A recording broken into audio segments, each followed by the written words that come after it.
One of my favorite parts of the civil rights movement isn't the I have a dream speech. That's amazing, but it's not my favorite. It's the people, specifically what the people are wearing. Because if you go back and watch those grainy old black and white videos, you'll notice the women are wearing their best dresses and the men are wearing their ties. And you know why? Because they just came from church. They were dressed in their church clothes.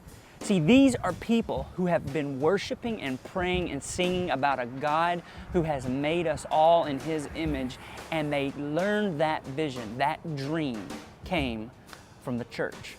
I don't know about you, but it seems like these days we're overwhelmed with the brokenness of the world. You can't turn on your news without seeing another story about Ferguson or Baltimore or Charleston or whatever city is going to be named later.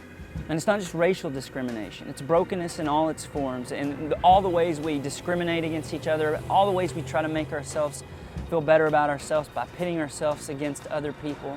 The problem is that we have these dangerous ideas and we don't know where we got them from. We don't know where they came from, and so we don't really know how to live them out.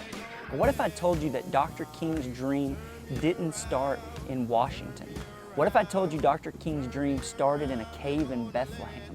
And it was furthered by a man writing a letter from a jail cell 2,000 years ago. What if I told you that this dream was for a new society, that you and your kids and your children's children is not only possible, the solution to the problems of our world is not only possible, but it's ancient and closer than you can imagine, and that seeds of it have been planted on every city, in every street of every city in the world. What if I told you that the reason you care about the things you care about is because a carpenter named Jesus and a church planter named Paul thousands of years ago? What if I told you that the church is the dream? Did you know in the Montgomery bus boycott, when that happened, for 12 months, black people had to walk like 9-10 miles a day just to get to their job.